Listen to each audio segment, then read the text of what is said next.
ओम शांति। हम ब्राह्मण बच्चों के, बाबा के बच्चों के, कितने बच्चों के संकल्प चलते हैं, मन में विचार आते हैं कि ट्रांस में कैसे जाते होंगे, बाबा से कैसे मिलते होंगे, कैसे बाबा के वहाँ से वतन से संदेश आता है, क्या क्या होता है, कैसे बाबा से मुलाकात होती होगी। तो आइए आज इस सारे सवालों के जवाब सुनते हैं हमारी संदेशी दीदी रुक्मणी जी से। वो वतन में जाती हैं संदेश लेकर के, और बाबा से कैसे जवाब लेकर के, संदेश लेकर के वापस आती हैं। और इसमें बहुत अच्छा बाबा ने स्पष्ट किया है, अनुभव इसमें बताया है दीदी ने कि हमें योग कैसे लगाना चाहिए। बाप को देखा भी नहीं है फिर भी योग कैसे लगाना चाहिए। तो आइए हम सुनते हैं दीदी रुक्मणी जी का संदेश का, वतन का अनुभव। बोली संदेशी, बहुत से भाई बहनें हमसे ट्रांस के बारे में पूछते हैं। ट्रांस क्या चीज़ है, ट्रांस में जाते हैं किस प्रकार जाते हैं। तो आज मैं आप सभी को सुनाने जा रही हूँ अपने ट्रांस का अनुभव। बाबा ने 1977 में ट्रांस का वरदान दिया, ओणन खटोली का, और साकार हुआ 1977 में। तो इसमें मैं आपको सुनाती हूँ कि ट्रांस क्या चीज़ है, क्योंकि जिस प्रकार हम जाते हैं बाबा के पास वतन में, तो जैसे गीत बजता है तो गीत सुनते सुनते वो कहीं अवस्था एकदम ऐसी हो जाती है कि जो सुनते हुए भी नहीं सुनाई देता है।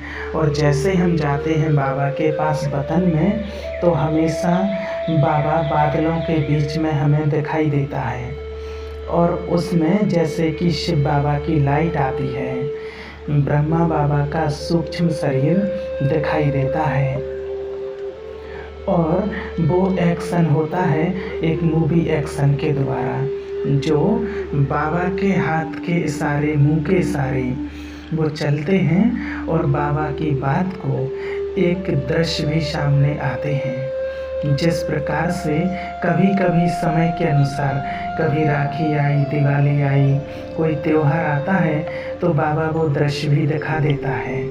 तो इमर्ज करते हैं, उन दृश्यों को कैच करते हैं, बाबा की उन बातों को, इशारों को मैं समझती हूँ। तो इस प्रकार जब बाबा के पास जाते हैं, तो जाने के साथ बाबा ने दिखाया और वो नीचे आकर के सुनाती हूँ। और मैं आपको इसमें बताऊँ कि ट्रांस का पार्ट जब पहले शुरू में शुरू हुआ, 82-81 की बात है, तब तो इतना मैं समझ भी नहीं पाती थी। कई बार कई बातें नीचे आकर उतरती थी, नीचे आती थी तो भूल भी जाती थी, तो वो भी मैं सुना देती थी कि आधा मैं भूल गई। तो हमारी परदादी, संतरी दादी कहती थी कि एक ऐसा क्लास में कभी बोलते नहीं, तो मैं जो भूल जाती थी वो भी मैं सुना देती थी। तो इसी प्रकार जब से मैं आज 82 से अभी तक की बात है, बाबा ने मुझे कई दृश्य, कई राज्य दिखाए, कई बातें बताई हैं। मैं आपको बताऊं, मैं कभी भी बाबा से कोई प्रकार का प्रश्न नहीं करती, पर हाँ, जब किसी की कोई बात होती है, संदेश होता है, तो जब जाती हूँ एकदम निसंकल्प, खाली होकर के जाती हूँ। बुद्धि में कोई बात नहीं, बस संकल्प होता है बाबा के पास जाना है। मेरे बाबा के पास मेरी बुद्धि का योग है, बुद्धि की लाइन बाबा के पास होनी चाहिए, ऐसा संकल्प करके बैठती हूँ और बाबा खींचता है। एक बार की बात है, कलकत्ते की बात है, हम भोग लगाने के लिए बैठे थे, तो एक भाई साइड में बैठा हुआ था और कोई उसके मन के विचार, संकल्प चल रहे थे। लास्ट में उसके ऊपर दृष्टि गई, दृष्टि देते हम चले गए। तो जैसे ही वतन में गए, तो बाबा ने संदेश सुनाने के बाद में बाबा ने कहा कि देखो बच्ची, जब तुम आ रही थी ना, इस भाई का ये संकल्प चल रहा था, और नीचे जाके इस भाई से कहना कि जब योग और भोग में बैठते हैं तो इस प्रकार के संकल्प नहीं चलाना। तो जब नीचे उतरे संदेश सुनाने के बाद, तो उन भाई को बाबा की बात सुनाई। उनको मैंने बुलाया, मैंने कहा कि भाई जब मैं जा रही थी तब आपको ये संकल्प चल रहा था। तो बेचारा भाई पहले तो थोड़ा डर गया कि मैंने तो ये बात कही नहीं, सुनाई नहीं, ये बहन को कैसे मालूम पड़ गया, क्योंकि वो सुनाने वाले थे परदादी और संतरी दादी को। तो इस प्रकार मैंने देखा कि हमें कोई बात का ज्ञान नहीं होता है, कोई बात की पहचान नहीं होती है, पर बाबा कई बात का आंसर अपने आप दे देते हैं। उसी प्रकार बहुत अच्छी बात एक और ट्रांस की सुनाती हूँ। एक बार किसी बहन ने 40 साल पहले की करीब बात है, एक बहन ने प्रश्न किया कि हम बाबा को कैसे याद करें, बाबा की स्मृति कैसे रहे। तो बाबा ने बहुत अच्छी बात सुनाई। उस समय बाबा ने कहा कि उस बच्ची को कहना, एक दृष्टांत दिया बाबा ने कहा कि देखो बच्ची, जब दुनिया में कोई बच्चा होता है, बच्चे का बाप जन्म से पहले शरीर छोड़ देता है। तो जैसा जैसा बच्चा बड़ा होता जाता है, तो माँ वो पूछती है बच्चे से, माँ क्या करती है। वो माँ बच्चे को सब बात बताती है कि तुम्हारे बाप ऐसे बैठता था, ये खाता था, ये पहनता था, ऐसे करता था, इस प्रकार रहता था। तो उस बच्चे की बुद्धि में बाप के प्रति वो भावना बैठती है, जबकि बच्चे ने देखा नहीं है। तो उसी प्रकार आप बच्चों के आगे भी बाबा की मुरली, चाहे साकार मुरली, चाहे अव्यक्त मुरली, ये माध्यम है।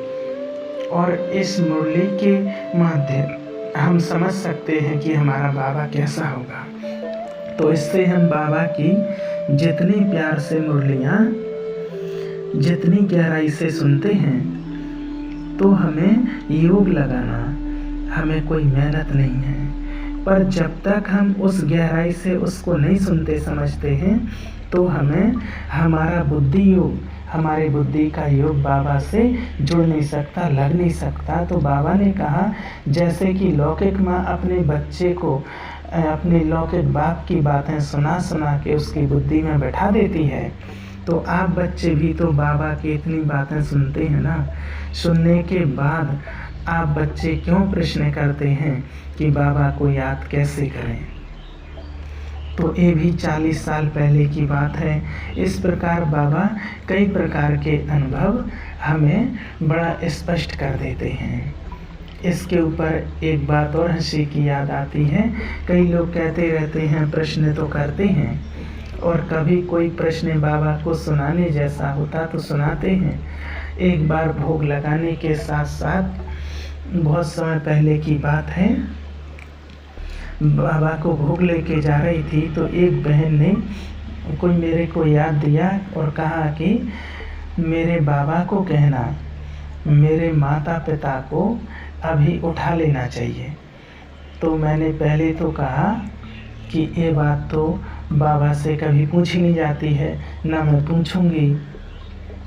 तो बहन ने कहा ठीक है, आप देख लेना। तो जब संदेश पूरा हुआ वतन का, तो बाबा को मैंने लास्ट में कहा कि बाबा जब मैं आ रही थी तो एक बहन ने इस प्रकार का प्रश्न किया।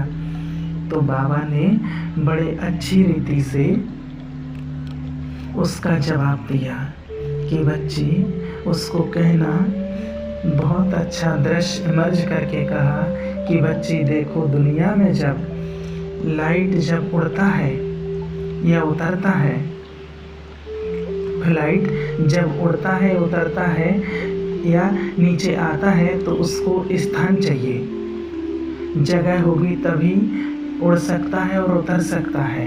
तो उसी प्रकार बच्चों ने याद दिया कि उस आत्मा को, उस बच्चे को जब नया चोला मिलेगा, स्थान मिलेगा, तभी वो आत्मा उड़ सकती है, जा सकती है।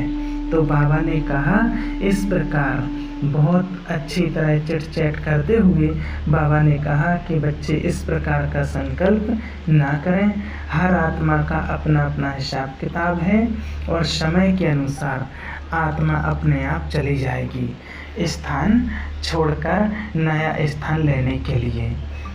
और सचमुच में मैं समझती भोग लगाने के बाद में महीने 1.5 महीने के बाद में माताजी पिताजी ने शरीर छोड़ा। तो कहने का मतलब ये नहीं कि कोई इस प्रकार का भोग लगाए। बाबा की बातें हमें कितना बाबा हमें स्पष्ट कर देते हैं कि स्थान होगा तो आत्मा अपने आप एक चोला छोड़ नया स्थान लेने के लिए चली जाएगी। तो इस प्रकार बाबा कई बार कई प्रकार के अनुभव ट्रांस में हमें सुनाते हैं।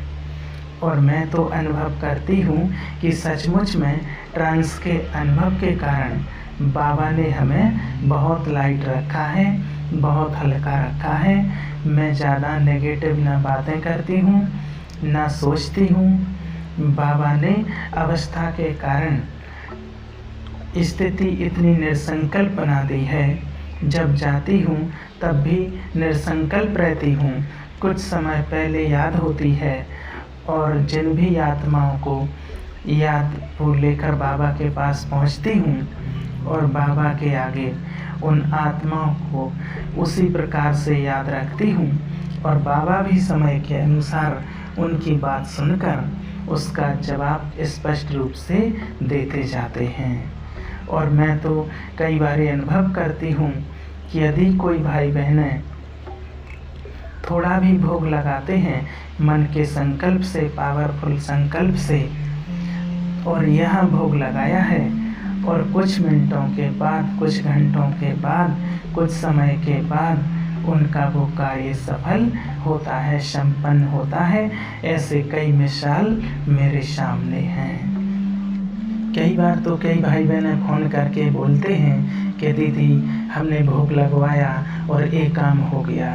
तो मैं तो अंदर ही अंदर बाबा के गुण गाती हूँ, गुणगान करती रहती हूँ कि सचमुच ही बाबा करन करावनहार है, कराने वाला है।